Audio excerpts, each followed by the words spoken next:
Bismillahirrahmanirrahim. Assalamu alaikum, dear newly admitted students in Abdul Jabbar College, Burhanuddin Bhola. I welcome you to your online English class. This is Muhammad Anwaruddin, lecturer in English. Today, I am going to take your first English class, but it is true that I am not that much very happy because I cannot see your sweet faces here. It would be better if we could give you a very warm welcome here in a real class. However, as the situation is not favorable for us due to COVID-19 worldwide, we pray that you all are hale and hearty and passing a very safe life. Anyways, dear learners, we hope that very soon we will be able to meet together and be familiar with one another in a real class here in Abdul Jabbar College. So today I want to take a class on preposition. It is item number 2. Because dear learners, you surely have watched a class on article with our another English teacher of Abdul Jabbar College, Muhammad Shahjahan sir. So as he took class on article, it is item number 1. So I like to take class on preposition. It is item number 2 in your English second paper. Dear learners, preposition is one of the most important and useful grammatical item in your English second paper, namely English language, of course, because this is very useful. Sometimes even teachers get confused while deciding which would be the appropriate preposition in a particular gap. So before going to the discussion, I like to give you some concept of this item and how it appears in your intermediate English. Dear learners, it is item number 2 in your English second paper. There will be 10 gaps in a passage. The passage will be contextual and there will be a correlated sentences with 10 gaps.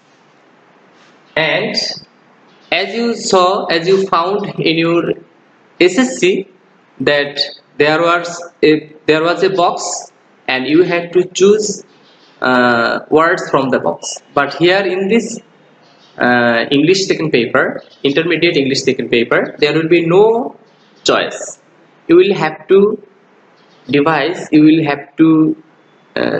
decide which preposition should be filled in a particular gap. So let us know what is preposition and how you can be prepared for this item. Preposition is a participle of 8 participles. One of the 8 participles is a preposition. So preposition, the word preposition, if we divide the word pre and position, here are 2 parts, pre and position. Pre means front and position means place.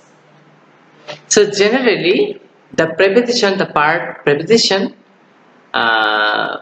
is placed before noun or a pronoun to show a relation with those noun or pronoun or any other words of a sentence. So how you can be prepared in this item. You can be prepared, you can be strong in using preposition if you have good comment, good concept of বিভক্তি ও preposition.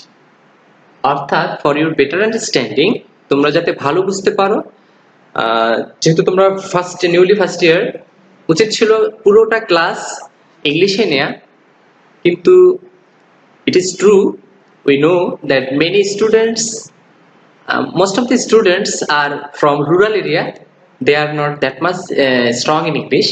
So তোমাদের বোঝার সুবিধার্থে এটাকে বাংলায় আমি বোঝাই, তাহলে বেশি ভালো বুঝতে পারবে। প্রেপোজিশন বোঝার জন্য প্রেপোজিশন আইটেমটাকে তুমি 10টা গ্যাপ ভালো করে তৈরি করার জন্য তোমাকে কি কি জানতে হবে সেটা প্রথমেই বলে নিই। 4টা স্টেপ তোমাকে মানতে হবে। অর্থাৎ আমরা কি করি, আমরা যখন কোনো রোগাক্রান্ত হই, আমরা যখন অসুস্থ হই, আর অসুস্থতার মাত্রাটা যদি খুব বেশি তীব্র হয়, তাহলে আমরা ডক্টরের কাছে যাই, ক্লিনিকে যাই, হসপিটালে যাই। সেখানে আমাদের রোগের তীব্রতা ভেদে আমাদেরকে কখনো ডক্টর কিছু ডায়াগনস্টিক দেয়, ডায়াগনোসিস দেয়। ডায়াগনোসিস কি? ডায়াগনোসিস হচ্ছে রোগ নির্ণয়। তাহলে কোনো অসুস্থতা বা রোগের জন্য ডক্টর রোগ নির্ণয়ের জন্য প্যাথোলজিতে ডায়াগনস্টিক সেন্টারে পাঠায়, সেই রিপোর্টে অনুযায়ী ডাক্তার কিছু প্রেসক্রাইব করে, একটা প্রেসক্রিপশন দেয়, সেই প্রেসক্রিপশন অনুযায়ী আমরা মেডিসিন সেবন করি এবং সুস্থ হওয়ার আশা করি এবং সুস্থ হই ইনশাআল্লাহ।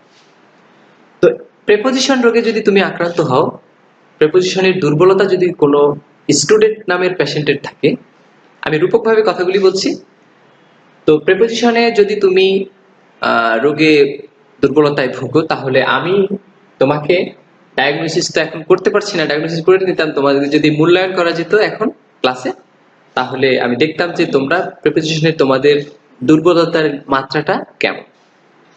যাই হোক, আমি ওভারঅল ডিসকাশন করছি যে তুমি এই প্রেপোজিশনের দুর্বলতাটা কাটানোর জন্য তোমাকে এই মেডিসিনগুলি সেবন করতে হবে। সেগুলো কি কি? 4 ধরনের মেডিসিন। 1 নম্বর হচ্ছে বিভক্তি ও প্রিপোজিশন। অর্থাৎ বাংলায় আমরা বিভক্তি পড়েছি। বিভক্তি কি? বিভক্তি হচ্ছে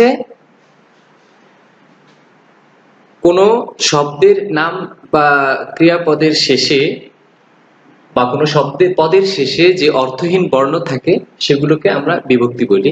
বিভক্তি শব্দের শেষে ব্যবহৃত হয়। এছাড়াও শব্দের শেষে আরো যা ব্যবহৃত হয় বাংলা ব্যাকরণে, সেগুলো হচ্ছে তোমরা নিশ্চয়ই জেনে থাকবে, অনুসর্গ, প্রত্যয় এবং এই বিভক্তি। তো এইগুলোর বিনিময়ে ইংলিশে এগুলো কিসের সাথে এটা এক্সচেঞ্জ হয়, কোন পার্ট অফ স্পিচের সাথে, সেটাই হচ্ছে প্রিপোজিশন।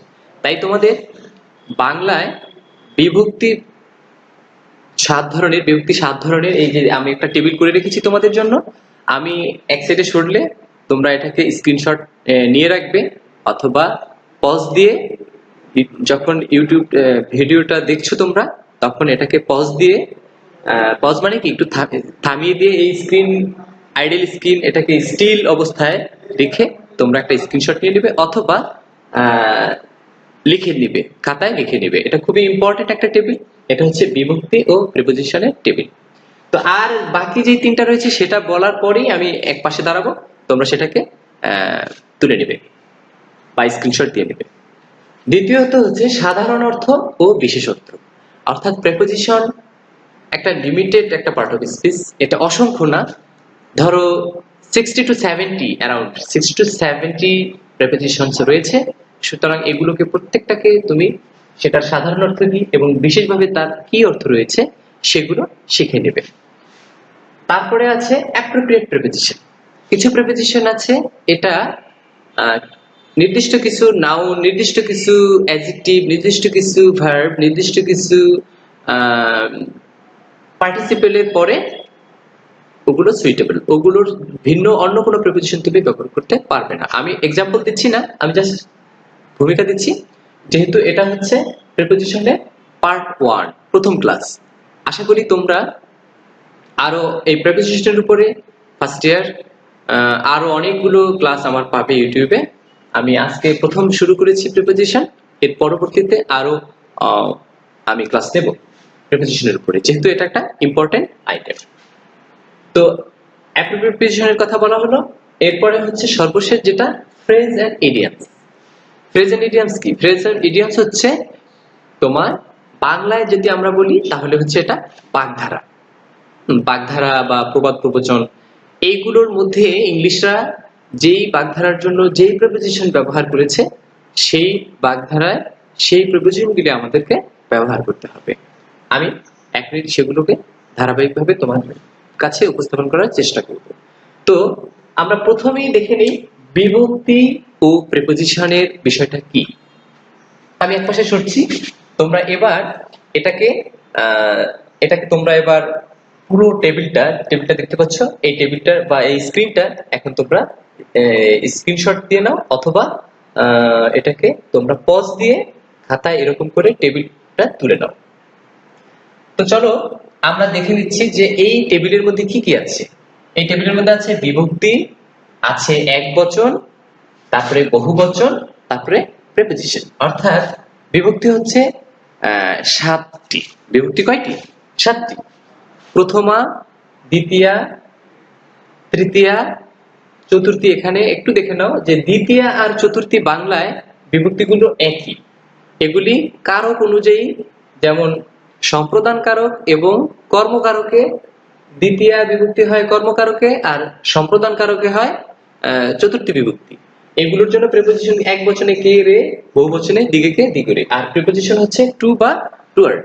সুতরাং দ্বিতীয়া এবং চতুর্থী বিভক্তি কিন্তু ইংলিশে তেমন একটা তারতম্য নেই, বাংলায় শুধু কর্মকারক এবং সম্প্রদান কারকের জন্য এটা পার্থক্য হয়। সুতরাং এই কারণে আমি এই দুটোকে এক রুতে রেখেছি। দ্বিতীয়া চতুর্থের জন্য এক বচনে কে রে, আর বহু বচনে দিগকে দিগরে, এবং তার বিনিময়ে প্রিপোজিশন হবে টু বা টুয়ার্ড। এরপরে তৃতীয় বিভক্তি। তৃতীয় বিভক্তিতে এক বচনে হচ্ছে দ্বারা, দিয়া, কর্তৃক, আর বহু বচনে হচ্ছে দিগের দ্বারা, দিগের বা দের দ্বারা, দিগের বা দের দিয়ে, বা দিগের বা দের কর্তৃক। এগুলোর জন্য দ্বারা বাই বা দিয়ে উইথ, এবং ভিয়া মাধ্যমে বা থ্রু মাধ্যমে। পঞ্চমী বিভক্তি হচ্ছে হতে থেকে চেয়ে, বহুবচনে দিগের বা দের হতে থেকে চেয়ে, এবং এর বিনিময়ে যে প্রিপোজিশনটা আমরা ইংলিশে ব্যবহার করব সেটা হচ্ছে ফ্রম, সিন্স বা দ্যান। ষষ্ঠী বিভক্তি। ষষ্ঠী বিভক্তিতে আমরা এক বচনে ব্যবহার করি র বা এর। এটা বহু বচনে হচ্ছে দিগের বা দের, অর্থাৎ মালিকানা, অধিকার বা সম্পর্ক বোঝাতে। হ্যাঁ, মালিকানা কোনো নাউনের সাথে আমাদের যে মালিকানা বা অধিকার মূলক যে সম্পর্ক থাকে, তার জন্য আমরা প্রিপোজিশন ব্যবহার করি অফ বা টু। সবশেষে সপ্তমী বিভক্তিতে আমরা এক বচনে ব্যবহার করি এ অন্তস্থ তে বা এতে, এবং বহু বচনে ব্যবহার করি দিগে বা দিগেতে। এর বিনিময়ে আমাদের যে প্রিপোজিশন গুলো, এগুলো কিন্তু অনেক অনেক, তাই আমি এগুলো দেখে দিচ্ছি। এগুলো হচ্ছে at, in, by, before, after, behind, etc. আমি এখানে etc দিয়ে রেখেছি এই কারণে, কারণ এটা জাস্ট একটা এক্সাম্পল। এগুলো ঠিক আছে, কিন্তু সপ্তম বিভক্তির বেলায় আমাদের অনেক প্রিপোজিশন রয়েছে। যেমন ছোট স্থান বা সময় বোঝাতে আমরা ব্যবহার করি at, বড় স্থান বা সময় বা আরো জীবনের কোনো ক্ষেত্রে বোঝাতে আমরা ব্যবহার করি in, তারপরে পাশে বোঝাতে আমরা ব্যবহার করি বাই। দেখো এখানে কিছু প্রিপোজিশন আছে যেগুলো কমন, অন্যান্য বিভক্তিতে এগুলো কমন। যেমন আমরা বাই ব্যবহার করেছিলাম তৃতীয় বিভক্তিতে, বাই সেখানে দ্বারা বা মাধ্যমে বা কর্তৃক অর্থটা দিয়েছিল, কিন্তু সপ্তমী বিভক্তিতে আমরা আবার ওই বাই পেয়েছি, কিন্তু এখানে এই অর্থটা হচ্ছে পাশে। সুতরাং প্রিপোজিশনের কিন্তু এই যে 2 নম্বরে আমরা দেখেছি সাধারণ অর্থ ও বিশেষ অর্থ, এই ভেদেই কিন্তু সাধারণভাবে একটা অর্থ হয়, বা বাক্যের প্রয়োগ ভেদে বিশেষ অর্থ একটা ব্যবহৃত হয়। বিফোর অর্থ হচ্ছে সামনে, সামনে বা আগে, আর আফটার অর্থ হচ্ছে পরে। বা পরবর্তী, বিহাইন্ড অর্থ হচ্ছে পেছনে। সুতরাং এই যে আমরা এ অন্তঃস্থতে এতে দিচ্ছি, চলো এগুলোকে আমরা একটু বুঝে নেই যে আসলে এই বিভক্তিগুলো শব্দের শেষে বসে কিভাবে কাজ করে। আমরা সাধারণত যে প্রিপোজিশনটাকে ফিল করব, প্যাসেজে যে প্রিপোজিশনটাকে আমরা ফিল করব, সেই প্রিপোজিশন ব্যবহার করার জন্য আমরা কিন্তু অর্থ বুঝে আমাদেরকে করতে হবে। যখন একটা প্যাসেজের তুমি অর্থ বুঝবে, তাহলে গ্যাপের দুই পাশে আমি এটা তোমাদেরকে এটা পার্ট 1 পার্ট 2 ক্লাসে আমি ইনশাআল্লাহ দেখানোর চেষ্টা করব কিভাবে একটা এক্সারসাইজের মাধ্যমে এই আইডিয়াগুলো, যেগুলোকে আমি মেডিসিন হিসেবে উপমা দিয়েছি, এই মেডিসিনগুলো আমাদের কিভাবে আমাদের প্রিপোজিশনের দেহে কাজ করে। প্যাসেজের যদি আমি দেহ হিসেবে কল্পনা করি, এই প্যাসেজের দেহে এই প্রিপোজিশনগুলো মেডিসিনটা কিভাবে অ্যাপ্লাই করে আমরা প্রিপোজিশনের রোগটা আরোগ্য করব বা প্রিপোজিশনের প্রবলেমটাকে আমরা কিভাবে সলভ করব। একটু সামান্য দেখিয়ে দেওয়ার চেষ্টা করছি। যেমন ধরো অ বা শূন্য, অর্থাৎ কোনো শব্দের শেষে যদি কোনো বিভক্তি না থাকে সেটাকে আমরা অ বা শূন্য ধরবো। যেমন আমি যদি বলি I had dash a pen, তাহলে এটার অনুবাদ হয় কি? আমার একটি কলম আছে। দেখো এখানে পেন এটা একটা নাউন, আমি আগেই বলেছি যে প্রিপোজিশনের সাথে রিলেশন হচ্ছে নাউনের। তাহলে এখানে পেন হচ্ছে একটা নাউন, এর আগে একটা গ্যাপ রয়েছে, ধরো এটা এ নাম্বার গ্যাপ, এখানে তুমি প্রিপোজিশন ব্যবহার করবে। তাহলে প্যাসেজ অনুযায়ী তুমি গ্যাপের প্রথমে এবং শেষের অর্থটা মেলাবে। মেলালে কি দাঁড়ায় যে আমার একটি কলম আছে, তাহলে কলমের পূর্বে আমি প্রিপোজিশন ব্যবহার করব, কিন্তু কলমের শেষে দেখো কলমটা কিন্তু একদম বেস, মূল ওয়ার্ডটা, এর সঙ্গে কিন্তু কোনো বিভক্তির যুক্ত নেই। যে কলমকে বা কলমের, এই যে যেমন কলমের, কলম থেকে, কলম দ্বারা, এই জাতীয় কোনো বিভক্তি কিন্তু আমরা কলমের সাথে ব্যবহার করিনি।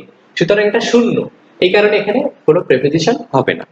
কিন্তু শিক্ষার্থীরা, তোমাদের সুবিধার্থে বলে রাখি যে তোমরা আমাদের সম্মানিত শাহজাহান স্যারের সাথে যে প্রিপোজিশন করেছো, সেখানে তোমরা নিশ্চয়ই দেখেছো তোমরা যে সেখানে 10টা গ্যাপ থাকে। সেই গ্যাপে কিন্তু preposition article A and B এগুলো ব্যবহার হয়, কিন্তু যেখানে আর্টিকেল ব্যবহার হবে না সেখানে কিন্তু ক্রস দেওয়ার অপশনটা থাকে। কিন্তু ডিয়ার লার্নার্স, প্রিপোজিশন অর্থাৎ 2 নাম্বার আইটেমের ইংলিশ সেকেন্ড পেপারের 2 নাম্বার আইটেমে কিন্তু এই অপশনটা তোমরা পাবে না। যেখানে প্রিপোজিশন হবে না সেখানে তোমাদেরকে ক্রস দিতে হবে এমনটি নয়। প্রিপোজিশন অফকোর্স যেখানে হবে সেখানে তোমাদের গ্যাপও দেওয়া থাকবে, আর তোমাদেরকে সেখানে যে কোনো সুইটেবল প্রিপোজিশন, মিনিংফুল একটা প্রিপোজিশন কিন্তু ব্যবহারও করতে হবে। সুতরাং এখানে তোমাদের বোঝানোর সাথে বোঝালাম যে প্রথমা বিভক্তিতে অ বা শূন্য এবং বহুবচনে রা এরা, এখানে কিন্তু প্রিপোজিশন হয় না বিধায় আমি গ্যাপ দিয়ে রেখেছি, সুতরাং এখানে প্রিপোজিশন হচ্ছে না। এছাড়া অন্যান্য দ্বিতীয় থেকে সপ্তমী পর্যন্ত যে বিভক্তিগুলো, সেই বিভক্তি অনুযায়ী আমরা এইভাবে দুই পাশে অর্থ মিলিয়ে একটা বিভক্তি অনুযায়ী প্রিপোজিশন চুজ করে সেখানে ফিল করে দিব। এই বিষয়টা আমরা পার্ট 2 এবং পরবর্তী ক্লাসগুলোতে দেখানোর চেষ্টা করব। আশা করি তোমরা উপকৃত হয়েছো এইটুক জেনে।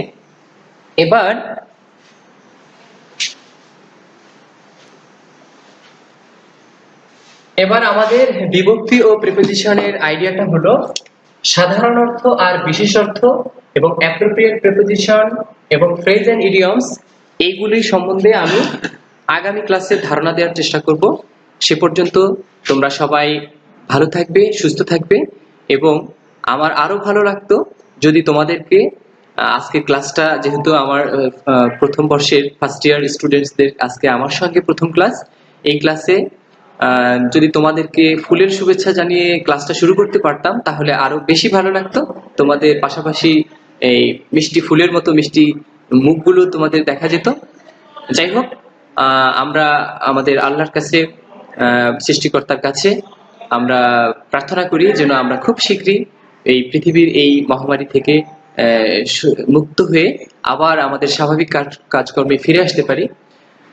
সে পর্যন্ত তোমরা সবাই ভালো থাকবে, সুস্থ থাকবে, এবং এই যে মানবিকতার বিপর্যয় সারা বিশ্বব্যাপী এবং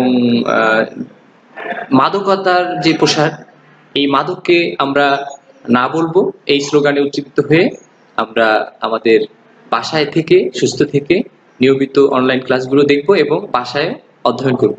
শিক্ষার্থী বন্ধুরা, তোমাদের সবশেষে বলে নিই যে তোমাদের কোনো প্রশ্ন থাকলে সেই প্রশ্নগুলো তোমরা কমেন্ট বক্সে কমেন্ট করবে, প্রশ্ন করবে। আমরা পরবর্তীতে সেই কমেন্ট অনুযায়ী সেগুলোর সলিউশন দেওয়ার চেষ্টা করব।